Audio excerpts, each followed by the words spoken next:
Oi, gente. Boa noite. Tudo bem? Paz do Senhor. Nós vamos continuar o nosso estudo sobre escatologia. Estamos estudando especificamente o livro de Apocalipse. E hoje nós vamos fazer a segunda parte do estudo da carta à igreja de Filadélfia. Nós vamos continuar o que estudamos a semana passada, né? Mas antes disso, vamos nos apresentar diante de Deus, pedir a graça dele para que a gente possa desenvolver o raciocínio com clareza, vocês possam entender isso com clareza e nós possamos crescer e amadurecer no conhecimento da palavra do Senhor. Amém? Curva a sua cabeça, feche os seus olhos. Pai Todo-Poderoso, estamos diante da Tua face soberana. Nos apresentamos, Senhor, para dar graças, para louvar o Teu nome, para reconhecer a Tua ajuda, sem a qual não teríamos chegado até aqui. Para, Senhor, meu Deus, suplicar também a Ti, em nome de Jesus, que envie sobre cada um dos Teus filhos, Pai Santo, a capacidade de entender a Tua palavra, porque a Tua palavra também é parte da nossa herança, essa palavra viva que não volta para Ti vazia. Por isso, nos ajuda nos estudos de escatologia e, de maneira especial, hoje, a compreender o conteúdo que vamos aprender, para que ele faça parte do nosso coração, do nosso sentimento e que nós possamos, Senhor, meu Deus, vivê-lo no dia a dia de uma maneira agradável a Ti. Nos ajuda também em relação à tecnologia que envolve essa transmissão, para que possamos cada dia melhorar, Senhor meu Deus dos céus e da terra, e oferecer a Ti o que temos de melhor para apresentar a Tua palavra onde ela puder chegar, alcançar quem ela precisa alcançar, e assim glorificarmos o Teu nome, exaltarmos a Ti, que é o nosso refúgio e fortaleza. Muito obrigado, Senhor. Abençoa cada um daqueles que estão vendo esse vídeo lá nos seus lares e derrama sobre cada um e a família de cada um a Tua abundante graça que cura, que liberta, que transforma e que dá vida. Nós Te louvamos por tudo isso, desde já, em nome do Pai, do Filho e do maravilhoso Espírito Santo. Amém, Senhor. Glória a Deus. Então, irmãos, retomando, né? Hoje é o nosso estudo, parte B da sexta carta do livro de Apocalipse, carta à igreja de Filadélfia. Vamos, para começar, né, voltar lá no texto bíblico base, que é Apocalipse capítulo 3, do versículo 7 até o versículo 13. Amém? Lá diz assim: E ao anjo da igreja que está em Filadélfia escreve: Isto diz o que é santo, o que é verdadeiro, o que tem a chave de Davi, o que abre e ninguém fecha, e fecha e ninguém abre. Conheço as tuas obras. Eis que diante de ti pus uma porta aberta, e ninguém a pôde fechar. Tendo pouca força, guardaste a minha palavra, e não negaste o meu nome. Eis que eu farei aos da sinagoga de Satanás, aos que se dizem judeus e não são, mas mentem, eis que eu farei que venham e adorem prostrados aos teus pés, e saibam que eu te amo. Como guardaste a palavra da minha paciência, também eu te guardarei da hora da tentação que há de vir sobre todo o mundo, para tentar os que habitam na terra. Eis que venho sem demora. Guarda o que tens, para que ninguém tome a tua coroa. Ao que vencer, eu o farei coluna no templo do meu Deus, e dele nunca sairá, e escreverei sobre ele o nome do meu Deus, o nome da cidade do meu Deus, a nova Jerusalém, que desce do céu, do meu Deus, e também o meu novo nome.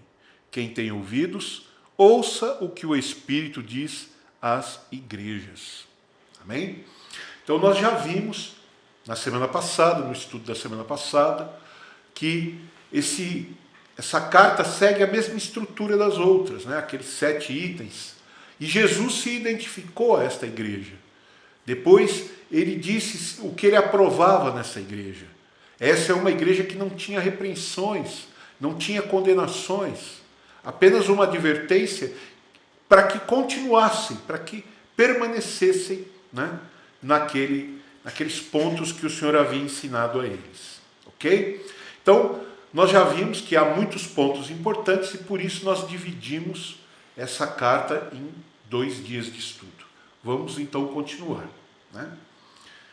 Nós paramos lá no item 3. Então, o item 4 agora, nós vamos analisar a partir do que está escrito em Apocalipse capítulo 3, versículo 8, a segunda parte. Lá nós lemos assim: tendo pouca força, guardaste a minha palavra e não negaste o meu nome. Ou seja, o Senhor sabia que eles eram fracos. E eles também sabiam que eram fracos. Mas eles não desistiram. Então, podemos dizer que a igreja de Filadélfia era uma igreja fraca. Eles eram fracos. Mas era uma igreja fiel. E isso é a parte importante. Nós sabemos, a palavra de Deus nos ensina que nós não podemos confiar em nós mesmos. Se confiamos em nós, na nossa própria força, nós estamos deixando Deus de lado. Então nós temos aí até uma passagem bastante conhecida, lá no livro de Jeremias, no capítulo 17, o versículo 5. E lá diz assim: assim diz o Senhor, maldito o homem que confia no homem, e faz da carne o seu braço, e aparta o seu coração do Senhor. Então vejam que não é uma brincadeira. Quando você confia mais na sua capacidade, ou na capacidade de alguém que está ao seu lado, quando você faz da sua carne, da sua força física, a sua força para vencer, você na verdade está se afastando de Deus. Então, evite, saia dessa situação. Sabemos que apoiar a nossa força, aliás, nos apoiar na nossa própria força, não nos ajuda. Não dá, a gente é fraco. Mas a nossa fé não é fraca, porque a nossa fé não depende de nós, depende do nosso Deus. E Ele sempre nos ajuda quando precisamos seguir em frente. Nesse contexto, Jesus disse para eles: guardaste a minha palavra. Guardar a palavra tem um significado real de vivê-la. Não é guardá-la, pô-la numa gaveta, ou no bolso, na carteira, ou escrever num papel e pôr perto do coração, tatuar na pele. Guardar é viver. Precisamos viver essa palavra. E esse povo fraco de Filadélfia viveu. Essa é a parte importante. Né? É importante entendermos que a pouca força não impediu aquele povo de agradar a Deus. Por isso precisamos tomar cuidado para não entrar em disputas, para não entrar em contendas, para não entrar em desculpites, para dizer: olha, eu não consegui, eu não fui por causa disso, eu não fiz porque eu sou fraco, por causa disso ou por causa daquilo. Nós precisamos entender, como já diz aquele velho ditado humano, que às vezes a desculpa do aleijado é a muleta. Espiritualmente isso não pode acontecer. Nós precisamos tomar muito cuidado com essa situação. Nós precisamos entender que a nossa fraqueza não é motivo para nos desculparmos diante de Deus. Lembrando que vimos na aula passada, como dizia Paulo, quando estou fraco, aí sou forte. Amém? Queria também dizer para vocês, essa história de desculpa, uma frase que eu ouvi muitas vezes de um chefe que eu tive durante alguns anos. Esse chefe, ele vivia dizendo, até era uma frase colada na mesa dele, no canto da mesa dele: pare de gastar energia se desculpando, vá e tente outra vez. Quando a gente erra por causa da nossa fraqueza, Deus entende, perdoa, Ele releva aquilo. Mas às vezes a gente fica tanto tempo pedindo desculpa e não tentando de novo, e a gente está desperdiçando o nosso tempo, usando a desculpa como desculpa por ter errado, e não tentamos de novo. Então pense bem nisso, analise bem isso, medite bastante nisso. Amém? Bom, gente, então guardem essa frase, né? A gente não pode ficar perdendo tempo com desculpa e, ao invés de ficar perdendo tempo com desculpa, usando a nossa fraqueza como desculpa, vamos tentar outra vez. Eu acredito que aquele povo pensava assim. E o que a gente precisa aprender com eles é parar de ficar se desculpando, né? E ficar, na verdade, insistindo e tentando cada vez mais fazer a vontade de Deus. Eu queria ler com vocês agora uma parte desta passagem de Apocalipse, capítulo 3, sobre a carta à igreja de Filadélfia, mas agora nós vamos ler numa versão diferente. Nós usamos a versão revista e corrigida normalmente, e agora nós vamos ler Apocalipse, capítulo 3, do verso 8 até o verso 11, na nova versão internacional, a versão chamada NVI, ok? Então diz assim: conheço as suas obras. Eis que coloquei diante de você uma porta aberta que ninguém pôde fechar. Sei que você tem pouca força, mas guardou a minha palavra e não negou o meu nome. Vejam o que farei com aqueles que são sinagoga de Satanás e que se dizem judeus e não são, mas são mentirosos. Farei que se prostrem aos seus pés e reconheçam que eu amei você. Visto que você guardou a minha palavra de exortação à perseverança, eu também o guardarei da hora da provação que está para vir sobre todo o mundo, para pôr à prova os que habitam na terra. Venho em breve, retenha o que você tem, para que ninguém tome a sua coroa. Veja, nessa tradução, a gente encontra uma palavra que não encontra na outra, e que define essa atitude deles: perseverança. Eles eram fracos, mas ainda assim eles perseveravam em fazer a vontade de Deus. Isso é algo muito importante. Perseverança é como que resistir às pressões que estão ao seu redor e seguir em frente, não desistir. Isso é uma realidade que a gente precisa descobrir. Persistência, né, tem a ver com fé. Persistência tem a ver com esperança. Persistência tem a ver com você ter um foco e olhar firme para esse foco, né? Então, os irmãos, os crentes lá da igreja de Filadélfia, não negaram o nome de Cristo diante da grandeza e do poder de gregos e romanos. Não era fácil viver debaixo de um governo romano autoritário. E eles ainda tinham a perseguição cruel dos judeus hostis. Quer dizer, sinagoga de Satanás é o nome que o Senhor Jesus deu a eles. Então vejam, o item 5 desse nosso estudo é exatamente perseverar. Não se render diante das lutas. Não se render diante das dificuldades. Quando o diabo quer destruir a vida de alguém, ele usa a fofoca, nós sabemos disso, né?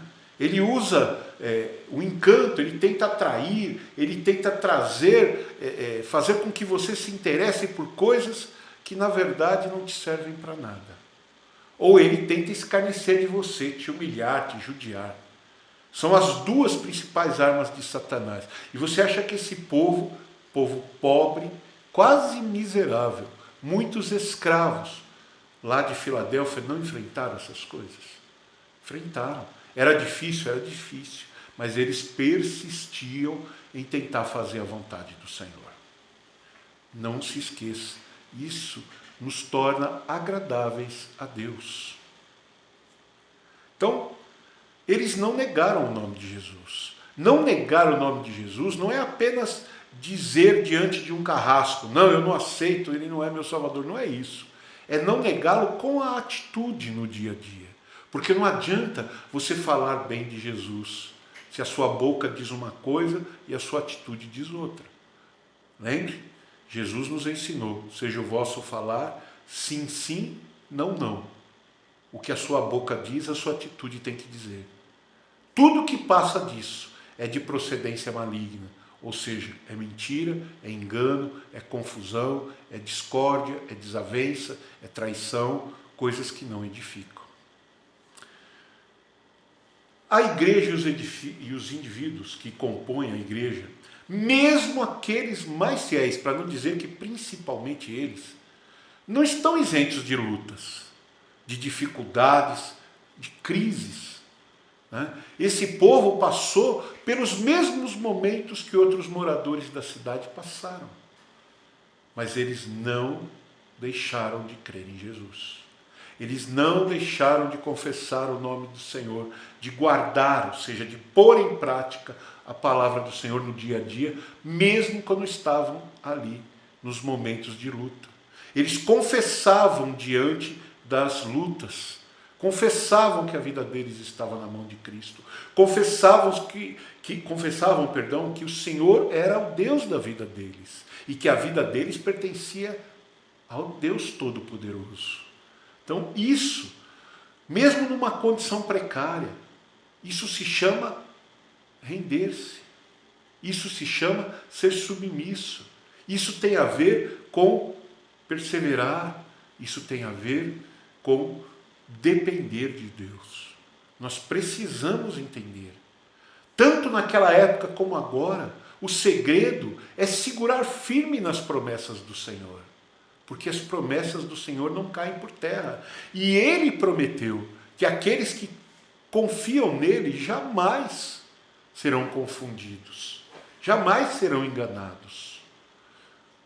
Então Ele honra e sustenta os seus. Quando aquele povo, na sua fraqueza, era perseverante, Deus entrava com a providência. Vocês já me ouviram dizer isso, falando sobre fé. Vamos dizer que Deus te manda levantar 50 quilos do chão e você só consegue erguer 5. Quando você puser a sua mão lá e fizer toda a sua força para erguer 5 quilos, o Senhor vem, põe o dedinho embaixo de você e Ele te capacita a erguer os 50 quilos, que você sozinho não conseguiria. Isso é resultado de você perseverar. Se você é aquele que olha para um monte de 50 quilos e diz, eu não vou conseguir porque eu só consigo 5, você já desistiu. Você já negou ao Senhor. Amém? Então, vamos em frente, vamos avançar mais um pouquinho. Ainda com esse entendimento, mantenham esse entendimento dessa passagem que lemos aí, na Nova Versão Internacional. Quando o Senhor fala de sustentar os seus filhos, quando o Senhor fala de abençoá-los, quando o Senhor fala de estar com Ele em todo o tempo, isso é o quê? O que você entende isso? É Cristo te animando, Cristo te confortando, Cristo te incentivando. Então, junto com a promessa que o Senhor fez, nesta carta, nessa passagem da carta, junto com a informação de que Deus confiava neles, isso era um elogio. Havia também uma orientação, Deus dizendo que não iria deixá-los, queria firmá-los, queria fortalecê-los. Deus fez promessas de conforto, de sustentar, de amparar aquele povo. Isso só acontece na vida de quem já está vivendo de acordo com a vontade de Deus. Então, se a gente olhar para essa carta, nós veremos que a igreja de Filadélfia, ela revelou na sua atitude o Cristo que ela cria, um Cristo vencedor. Jesus também descreveu a condição daqueles crentes e apontou as crises que eles enfrentavam. Ou seja, que eles estavam sendo perseguidos pela sinagoga de Satanás. Isso ficou claro. Eles estavam sofrendo por isso. Mas o Senhor também apresentou para eles um tipo de conforto, de ânimo, de alento. Algo que mantinha aquela igreja fazendo os seus membros seguirem avante. Uma força, uma sustentação. Amém? Vamos então agora atentar detalhadamente para alguns desses quadros. Bom, então, com o ânimo, né, o alento, o conforto que Deus prometeu para aquele povo, e isso é muito importante a gente examinar. Então, vamos ver no Apocalipse, capítulo 3, versículo 12, da Nova Versão Internacional, o Senhor fala da estima divina que ele tinha por aquele povo, de uma maneira diferente. Ele diz assim, o vitorioso se tornará coluna do templo de meu Deus. Veja, é uma coisa difícil para a gente entender. Por que uma coluna no templo de Deus? Naquela época, era costume na cidade de Filadélfia homenagear os nobres, homenagear os grandes guerreiros, as pessoas ilustres, os cidadãos mais ricos. Eles homenageavam essas pessoas erigindo colunas em lugares de destaque da cidade. E essa coluna era uma maneira de honrar a pessoa. Então veja o que Deus está dizendo, que ele iria tornar cada um daqueles também uma coluna no templo de Deus. Eu duvido que algum cristão tenha chegado a ter uma coluna erguida na cidade de Filadélfia. Mas os cristãos de Filadélfia que creram em Deus têm um reconhecimento muito maior lá na frente, porque Deus lhes assegura que faria de cada um deles uma coluna no santuário celestial.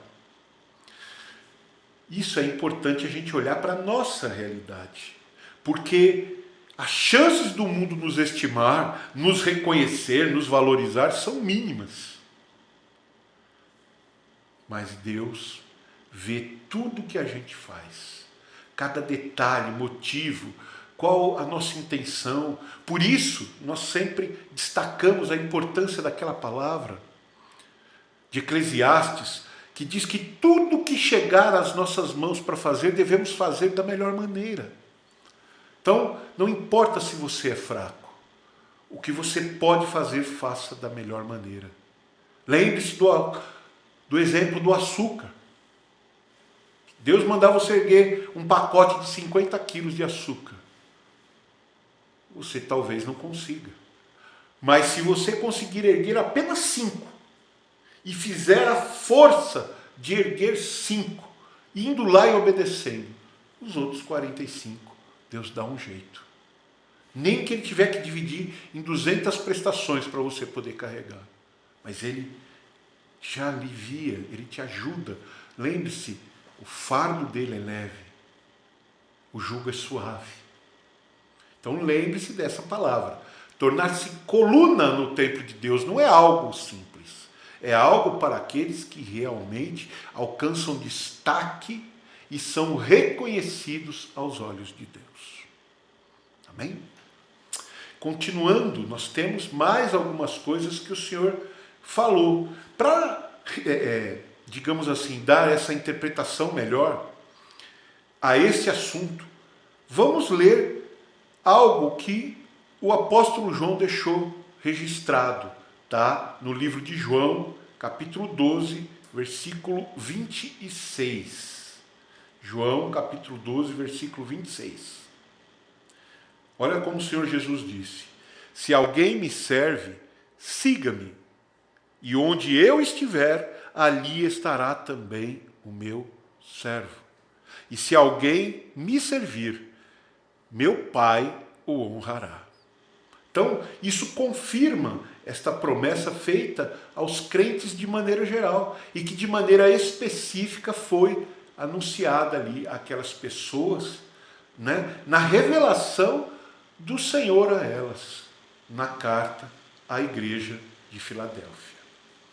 Dentro desse contexto de conforto, de ânimo, tem mais um ponto que a gente pode chamar de estabilidade eterna.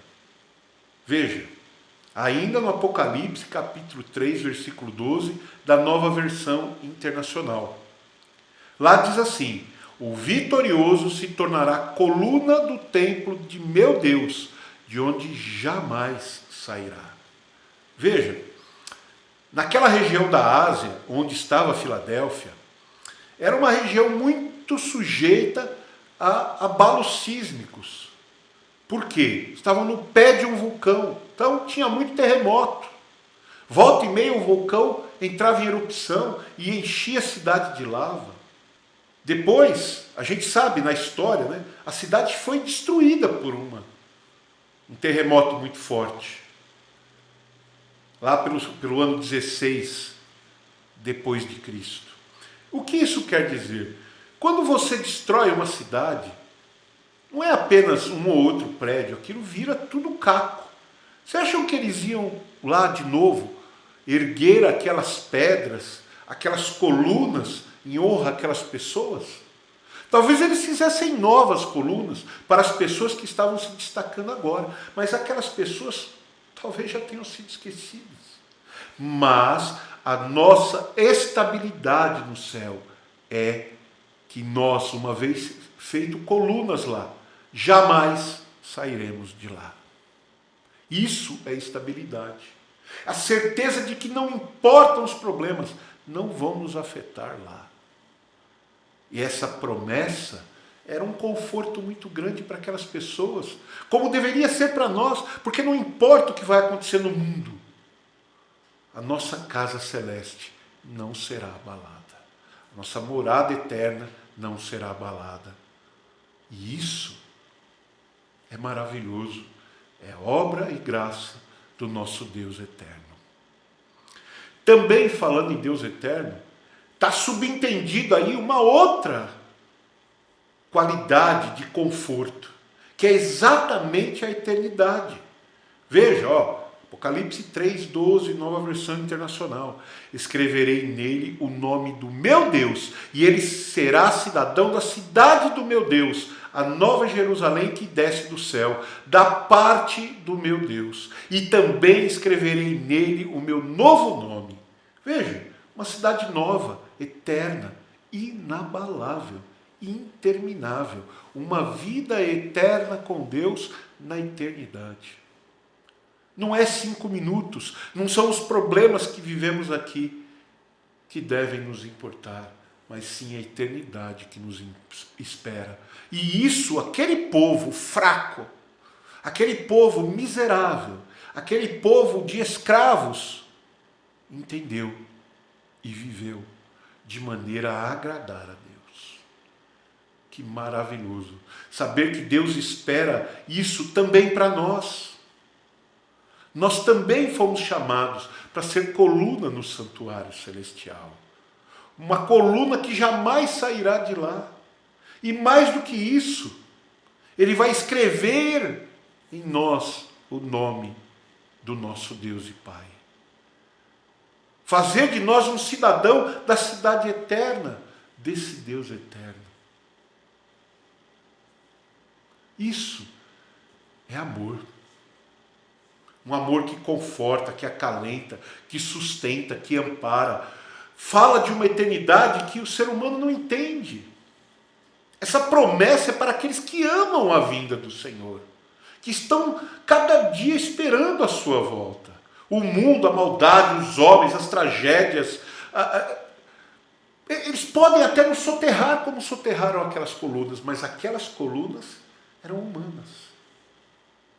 Aí vem Deus e nos levanta, nos coloca. A graça de Deus promete vida eterna, uma vida inabalável, porque estamos firmados numa rocha, estamos com os nossos pés sobre a rocha eterna. Isso é maravilhoso, e Deus nos promete isso, não é porque nós somos capazes, é porque Ele é capaz de nos dar. Amém? Não desistam, lutem, insistam, persistam, sejam perseverantes em fazer a vontade de Deus, porque a vitória final é algo maravilhoso. Bom, gente, então, como eu disse, vida eterna aos que creem no nome de Jesus, né? Vamos examinar aqui uma passagem no livro de Lucas, no capítulo 21, versículos 18 e 19.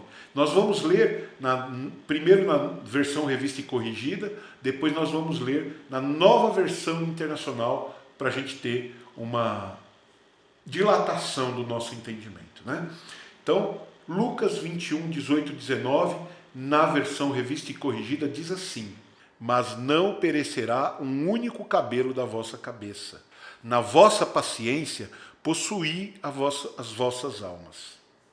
Lucas 21, 18 e 19, na nova versão internacional, diz diferente. Diz assim: contudo, nenhum fio de cabelo da cabeça de vocês se perderá.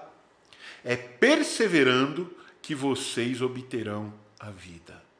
Veja que nessa versão ela tem um contexto mais íntimo com a realidade daquelas pessoas. Porque foi na perseverança daquele povo fraco que eles se tornaram vencedores. Lembre-se que apenas 2 igrejas não foram repreendidas pelo Senhor, não sofreram uma acusação do Senhor. E Filadélfia não apenas não recebeu nenhuma acusação, como recebeu 2 promessas. Por quê? Porque apesar da fraqueza, eles eram perseverantes. E perseverando, vocês obterão a vida. Lucas 21, 19, nova versão internacional. Então, o que a gente pode entender daí? Que há muitas coisas maravilhosas que o Senhor quer fazer. Posso dizer a vocês, por exemplo, que todos nós passamos pela vida por lutas, por dificuldades. Isso não acontece apenas para quem não crê. Nós sabemos disso. Quando a chuva cai, ela molha quem acredita em Deus e quem não acredita. Se houver uma seca, a seca vai afetar quem crê em Deus e quem não acredita. Porém, a verdade é que o cristão, ele tem um ânimo diferente. E por que isso acontece? Porque ele está apaixonado pelo Senhor. Porque ele tem um encanto. Quando ele pensa nas coisas de Deus, quando ele pensa na vida eterna, ele tem uma ansiedade, ele tem um desejo. Aquilo é encantador para ele, mais do que outras coisas. Apocalipse 3 e 12, ele fala que também escreverei nele o meu novo nome. Seria engraçado, né? Você chamou Jesus, de Cristo, de Mestre, de Senhor, a vida inteira. E de repente, você vai chamá-lo por outro nome. No céu, lá na Nova Jerusalém, no momento em que olharmos para Jesus, descobriremos que tudo o que sabemos dele, e tudo que achamos que sabemos, tudo que dele compreendemos, vai ficar pequeno, vai ficar menor. Quando olharmos face a face nessa realidade encantadora, ele vai nos revelar o seu novo nome, pelo qual os chamaremos na eternidade. Isso vai ser como reacender a paixão, como renovar o encanto, despertar o amor de novo e de uma maneira diferente. E a eternidade não vai ser aquele lugar de gente acabada e sem esperança e triste, não. Vai ser uma vida muito alegre, uma vida apaixonada diante de um Senhor apaixonado. Isso faz parte dessa promessa. Uma vida eterna. Então você será uma coluna que nunca vai sair do lugar, num lugar que nunca vai ser movido, por uma eternidade sem fim e com o seu Deus se revelando a você de uma maneira nova. O seu Senhor diante de você. O canto vai ser renovado. Isso é maravilhoso. Amém? Então, essa é a síntese dessa carta. Veja que, através desta carta à igreja de Filadélfia, o Senhor deu uma mensagem que é para todas as igrejas em todo o tempo. E no meio disso tudo, existem 3 3 descrições simbólicas que são notáveis nessa carta. E que às vezes a gente lê na prece e passa por cima. Primeiro, em relação ao Senhor Jesus, como Ele é na sua vida. Talvez você nunca tenha visto dessa maneira, mas como nós dissemos lá no começo, a porta. O primeiro símbolo é a porta. A porta fala de oportunidade. Jesus dizia: eu sou a porta das ovelhas. Aquele que entrar por mim sairá e achará pastagens. Oportunidades que Deus abre e fecha diante de nós. Isso pode ser emprego, isso pode ser uma condição de vida, isso pode ser uma cura, isso pode ser te levar para um lugar ou te trazer para outro lugar. Isso pode ser muitas coisas. Isso pode ser a oportunidade de falar essa palavra para alguém, aproveitar o tempo que você tem hoje. E isso se refere a uma palavra muito conhecida da Bíblia: a fé. Porque nós precisamos acreditar naquele que buscamos. E precisamos acreditar que Ele quer que a gente conheça e por isso também buscar na sua palavra discernimento do que o agrada. Fé vem por ouvir e o ouvir pela palavra de Deus. O testemunho de um irmão para o outro. A maneira como vemos, e essa carta é um testemunho de como aquelas pessoas viveram. Então lembre-se, porta fala de fé. O Senhor abriu uma porta, Ele abriu para você a chance de crescer na fé, de exercitar a sua fé. Depois, o segundo elemento que é simbólico e notável, a chave. Jesus tem na sua mão a chave. Essa chave fala da soberania de Deus. É Ele que controla o abrir e fechar das portas. Ele sabe quando abrir corações e quando fechá-los. Quando colocá-los diante de você e quando tirar. Isso tem a ver com esperança. Porque se você busca Deus e acredita nele, você precisa entender que a palavra fala, depois de fazer tudo, precisamos ter esperança para que aquelas coisas se cumpram do jeito que Deus falou. Porque senão trabalhamos em vão. Precisamos aprender a depender de Deus e a viver pela graça. O Senhor tem tudo preparado, mas se não esperarmos, nós vamos ficar ansiosos e tentar fazer do nosso jeito. Vamos sair da dependência de Deus aonde Ele nos quer. E o terceiro item simbólico e demais de notável é a própria coluna. A coluna fala da vida que Deus tem preparada para nós lá no céu. Tem a ver com a realidade de estarmos lá, de sermos um com Ele, estarmos nele. Aquilo que nos dá solidez. Deus tem uma vida preparada no céu para aqueles que, com a chave do sacrifício de Cristo na mão, entram pela porta da salvação e passam a viver rumo à vida eterna. Sabe qual é a principal característica da vida eterna? É o amor. Precisamos viver em amor. O amor é o vínculo da perfeição. E a coluna significa a estabilidade desse amor. Algo que já não depende e não se move pelas coisas externas do mundo, mas está firme em Deus. Para a gente encerrar, eu gostaria de ler 2 versículos muito conhecidos. Primeiro nós vamos ler 1 Coríntios, capítulo 13, versículo 13. Agora, pois, permanecem a fé, a esperança e o amor. Estes 3, mas o maior deles é o amor. E aí nós vemos o confronto com a porta, a chave e a coluna. As 3 coisas que Deus prometeu àquele povo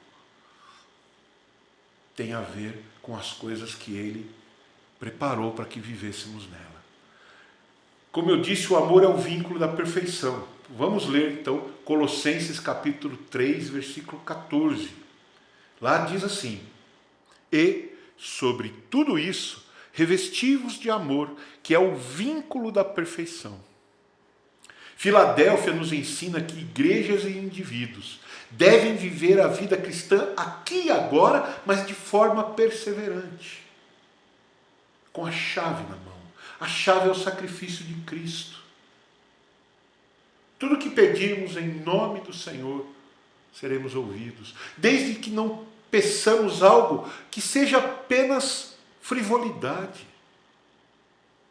Pede e não recebe, disse Tiago, é porque pediu mal, para gastar em deleites, ou seja, coisas que vão satisfazer a sua carne apenas.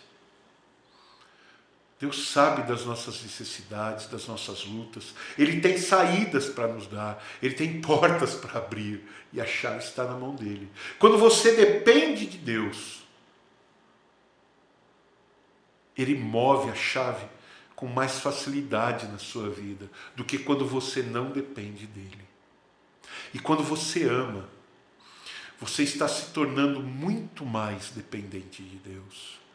Porque o amor nos expõe, o amor nos despe, o amor nos deixa até mais fracos, mas não menos capazes. Essa é a realidade. Nós precisamos seguir em frente. Ser uma igreja perseverante, com a chave na mão, a porta aberta diante de nós para a salvação e a coluna, Deus, exaltado no nosso coração. Não vamos desistir. Vamos seguir com fé, com esperança, com amor, porque a palavra de Deus é digna de confiança.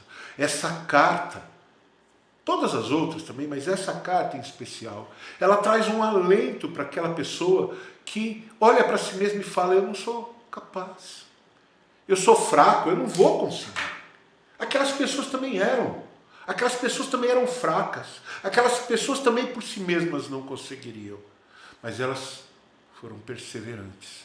Elas não desistiram diante da grandeza dos exércitos que lá estavam, diante da violência, da gritaria dos judeus falsos, que na verdade eram a sinagoga de Satanás. Eles permaneceram diante de Deus, e isso foi para eles vida e vida em abundância. Então que o Senhor te dê graça para ouvir essas palavras, para entendê-las, para que isso não seja uma coisa qualquer que entrou aqui e saiu aqui, mas que essa palavra faça você repensar o seu modelo de vida. Deixe de se desculpar. Pedir perdão a Deus é diferente de se desculpar. Se desculpar é ficar usando o mais, o se, eu não posso por isso ou por aquilo. É procurar nas coisas ao seu redor razões para você não ter feito o que Deus te pediu para fazer. Isso não vai te levar mais perto de Deus. Isso não vai te ajudar em nada, isso só vai te afastar. Mas muita gente insiste em se manter dessa maneira e às vezes acaba perdendo aquela graça maravilhosa que o amor de Deus proporciona. Lembre-se disso. O Senhor é conosco, Ele nos ama. Ele enviou o seu Filho para que todo aquele que nele crê não pereça, mas tenha vida eterna. E o Senhor Jesus disse que aquele que nele crê, ainda que esteja morto, viverá. São promessas maravilhosas. Mas olha isso. Olha isso. O Senhor quer fazer de você uma coluna eterna. Uma coluna que lembre tudo que Ele fez nessa terra, tudo que Ele fez em você, tudo o que você fez em nome dEle. Lembre-se disso. Não desista. Que a graça do Senhor te alimente, te sustente e a palavra do Senhor transforme a sua maneira de viver. Que você descubra que o amor é mais do que uma palavra. É o que torna você mais parecido com Deus.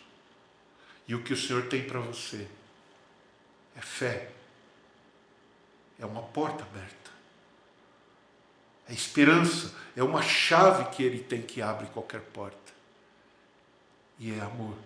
Uma coluna de reconhecimento do que Ele é para você, dentro de você, assim como dentro dele tem uma coluna para você, que deseja e trabalha todo dia perseverantemente para agradá-lo. Amém? Deus abençoe. Vamos curvar a nossa cabeça e agradecer a Deus por essas palavras. Senhor nosso Deus, em nome de Jesus, o teu Filho, nós te bendizemos, Senhor, por nos ensinar mais um pouquinho, Senhor meu Deus, da tua palavra. Que o teu Espírito Santo traga discernimento, interpretação, que ele reverbere essas palavras cheias de amor no coração dos meus irmãos e também no meu, Senhor. Que essa palavra possa alcançar de maneiras diferentes toda a tua igreja em toda a terra. E que o teu povo seja tocado, seja renovado na fé, na esperança, no amor, para buscar-te e verdadeiramente com perseverança, insistir, persistir, resistir, fazer a tua vontade, sem a desculpite, Senhor, que é comum nesse mundo. Que nós possamos olhar para nós, ver que somos fracos e pecadores, mas ainda assim enxergar que tu é poderoso para realizar através de nós tudo aquilo que tu começou. Obrigado, Senhor, por essa palavra. Obrigado, Senhor, por cada um dos meus irmãos que estão assistindo esse vídeo. Obrigado pelos nossos irmãos que nos ajudam a produzir esse vídeo e por todos da tua igreja que nos dão a condição de estar falando a tua palavra. Abençoa o teu povo e derrama sobre ele a tua graça, em nome de Jesus. É isso que te pedimos e é isso que te agradecemos, meu Deus. Muito obrigado por tanto amor e por tanto cuidado. Nós te louvamos, exaltamos e engrandecemos o teu nome santo e bendito. Para todo sempre queremos fazer isso. Te damos graças, pois, em nome do Pai, em nome do Filho e em nome do Espírito Santo de Deus. Amém, Jesus. Bom, irmãos, nós encerramos aqui o nosso estudo sobre esta carta. Deus abençoe vocês em nome de Jesus. Um abraço a todos. Paz do Senhor.